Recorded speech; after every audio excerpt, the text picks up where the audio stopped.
So the new Michael Jackson biopic just came out, Michael, and it's amazing, by the way. But one of the most talked about parts of the film actually is how it portrays Joe Jackson, his dad. And it's interesting because of the role that he played. They're not portraying him as this one-dimensional villain, if you will, but really as someone who's a lot more complicated. He was demanding, like really relentless, and in a lot of ways, he was the driving force behind what made Jackson 5 so undeniable, right? And the role in the movie of Michael, it's played by his nephew, Jafar Jackson, and that adds like another layer to how the story is being told. But here's what I find most interesting. The conversation is really about how Joe pushed, right? All of his kids, but Michael, right? And more importantly for me, the question is, why did Michael stop pushing once his dad was no longer there? Like, why didn't that just end? So a lot of people look at someone like Michael Jackson and think, oh, well, he's gifted, or he had opportunities, or he was just different. And they kind of relegate his success to that. And absolutely, like, those things are true. But if we want to learn something from his amazing success, we need to be honest, because a lot of those factors aren't useful for the rest of us. So you can't go out and get his childhood, and you can't recreate the environment that he grew up in, or manufacture that level of exposure of the people that he knew, right? So if the explanation for his phenomena is that, it doesn't help us at all. But the part that does matter is something totally different, and we're going to talk about that, okay? Hi. Welcome back, or welcome for the first time. I'm Leeza Steindorf, if you don't know me, and I am an international business consultant and coach, and I work with people who are really done performing success, let's say, and leaders who want to live and work from something real within themselves. And before we go further, go ahead, like the video if you think it's going to bring you something. Like the video. Before we go further, go ahead and like the video and subscribe to the channel. Then you'll know when new clips drop, because this channel is where we really look at real issues and how we can live them in real life. Okay? Because this isn't really about Michael Jackson. It just looks like it is. What we're really talking about here is something that you really already have success to. Something that you already have success to. Okay? So, the film shows what you'd expect, right? The discipline that Joe Jackson, his dad, enforced, like relentless rehearsals, his super high expectations, and almost no room for error. And then you see that, you watch that, you learn that, and you say, oh, well, most people land at that place. That's what made them great. And it absolutely played a role. I'm not going to argue that. But I'd like to pause and consider something that actually is not really being talked about. Because if that were the whole story, then the outcome should have changed when the pressure stopped, right? I mean, that's just kind of a logical conclusion. So if someone's pushing you from the outside the way that Joe Jackson did, and then that disappears, then there would be some kind of a drop-off if his drive was dependent on that external pressure, right? There'd be a slowdown, or he'd relax or release, or something would change. But that's not what happened. And that, I think, is where the story really gets super interesting, okay? Because when Michael went solo, everything changed externally, right? There's a different structure. His brothers weren't there anymore. He was in a different environment. He had a completely different level of control, like he was the driving force of everything that he did. But internally, not very much changed. He rehearsed relentlessly. Like, his reputation was he would be the first one in the studio in the morning and the last one to leave at night. Whether he was a super committed and disciplined dancer, and he did the dance moves. I mean, he had trainers and such, but he did the things until they were as perfect as he wanted them to be, right? And in his singing, like when he did albums like Thriller, like he practiced his scales. Like before they even started recording, he'd go in early before recording sessions and he'd practice with his voice coach, right? He pushed himself actually way past what was required. And he did that again and again and again. And here's the part that I want to talk about, because this is where I think most folks just kind of gloss over it. It's like, oh, well, he had all these opportunities and he had the Jackson 5 that launched him, and all that's true, but that's not what continued on, right? No one was standing over him anymore. No one was pushing him or forcing him to that pace. So you really have to ask, what was actually driving all that? Yeah. And we can say because of his background, because of his childhood, right? Was it still the fear that was instilled in him because of how his dad was? Or was it habit? Or was it something he just internalized? Or, and I think this is the thing that people don't look at, was it a standard that he actually chose and he chose to keep? Because those are very different things. And also, I'm going to say different motivators, right? So most people build their understanding of success around things that they don't control.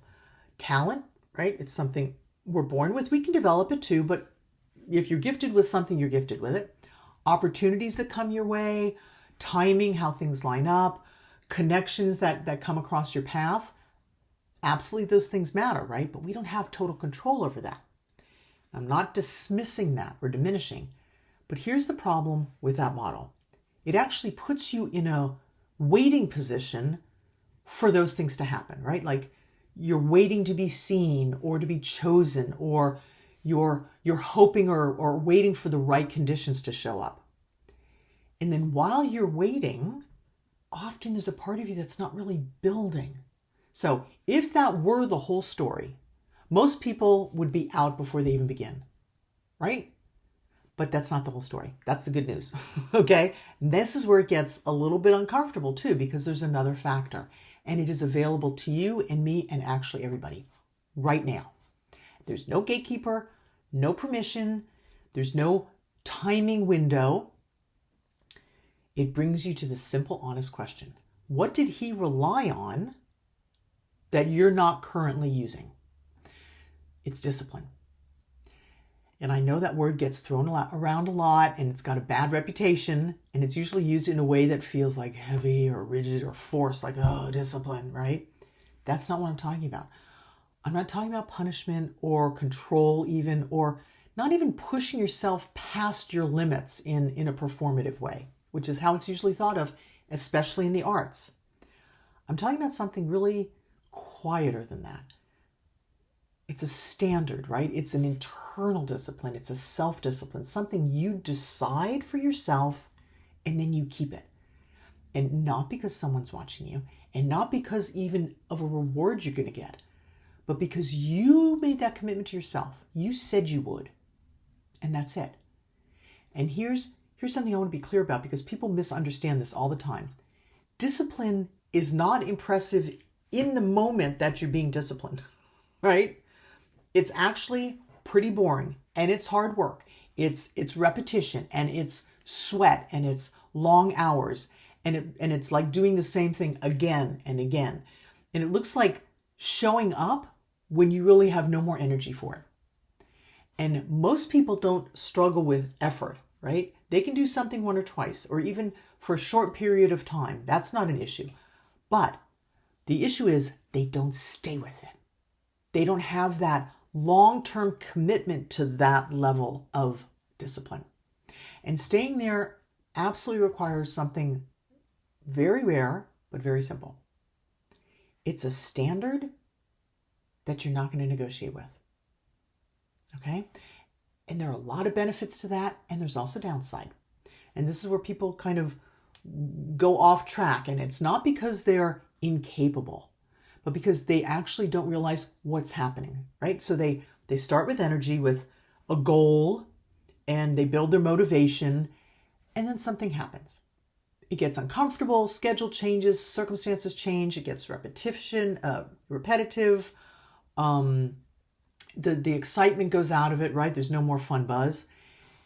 And instead of recognizing that change as part of the process, they interpret it as a sign to stop or go in a different direction. Yeah? But the question actually is, and this is where I really would like to get clear because it's subtle, it's not that people don't want success. It's that they don't want the part of success that doesn't feel like progress. So I'm going to say that again. It's not that people don't want to feel successful and live a juicy, thriving, full life. It's that they don't want the part of that process that doesn't feel like progress, that doesn't show up as progress, right? So they keep restarting and restarting, right? A new idea, a new direction, a new plan, because that can give us more motivation, right? That can feel exciting. And every time they do that, they reset the very thing that actually would have made the difference for them. And that's consistency. Big part of discipline. And you can really see it everywhere, right?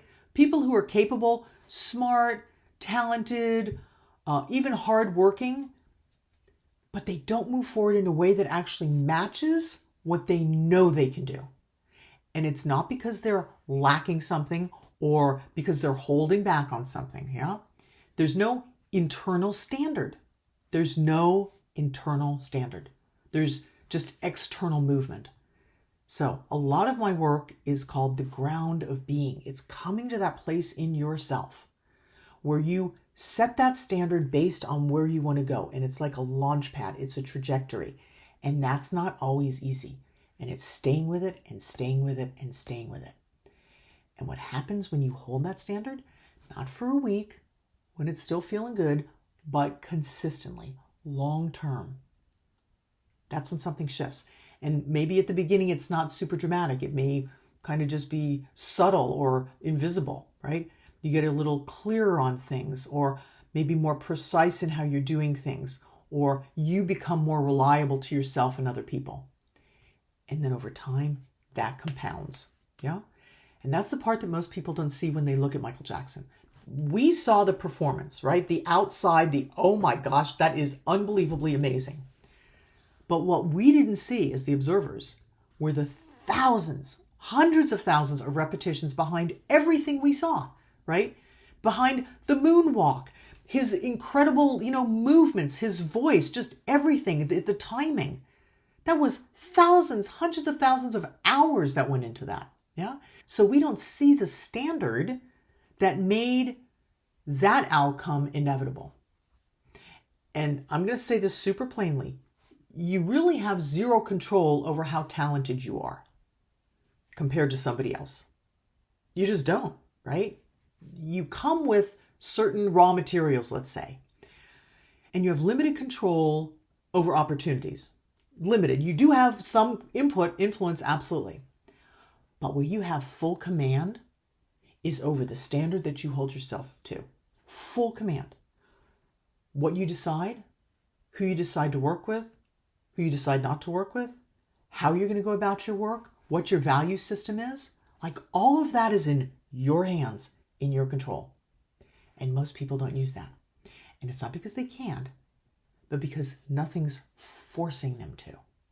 And that's where it gets so interesting, right? So the shift, it's no longer, do I have what it takes?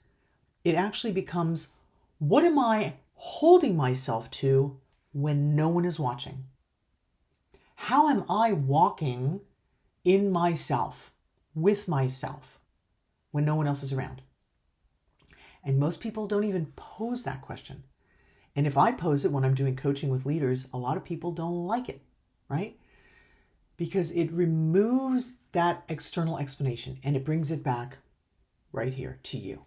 And not with blame or judgment, just super clear. Because once you see how you walk and what you're committed to and what your standard is, you can't unsee it, right? You start to notice things like where you maybe drop things or don't follow through, or you let yourself off the hook, or maybe you negotiate standards that you had said mattered or were once non-negotiable. And you know that, right? And you do that again and again. And this isn't about becoming rigid or extreme at all. It's about really getting clear about who you are, what your values are, what your standard is, and aligning with that and being consistent in your thinking, in your actions, and in everything that you do. And there's the difference. Yeah. That difference is everything, that consistency. So when we look at someone like Michael Jackson, was there talent? Oh my gosh. I think he was one of the most gifted musicians of all time, honestly. There were opportunities also, but that's not what carried him to where he went. What carried him was really what remained when none of that was enough. And he could have been amazing anyway, but he became the phenomena that he actually was and still is because of his standard. And he didn't drop it, even when he could have, even when he was, oh my gosh, he was already at the top. How many, like dozens of awards, twice in the Rock and Roll Hall of Fame, which I think nobody's ever done. I mean, there's just accolades, unbelievable. But he just kept going. And that's what most people overlook, because it's not flashy or sexy or controversial, which a lot of his life was, right? It's what sustained all of that success, all of that amazing, everything he gave to the world in his music and his performances, right? So here's something I'm going to leave you with. You can sit with it, take your time with it. And this is the question. Where in your life are you waiting for more? More clarity, more confidence, more opportunity, the right timing, when the one thing that would really move you forward is actually already in your hands. It's that decision to hold to what's important to you and then hold it consistently. And that's in your hands. That's in your command. Okay? Just consider that for a minute. All right? So if this landed for you, go ahead and like the video, subscribe, and share it with someone else who might need to hear that they have what it takes if they're consistent with it. Okay? Because this isn't about who someone else is. It's about what you're doing with who you already are and how you're walking that in the world. All right? I appreciate your time. Thanks for being here. Until next time, be well.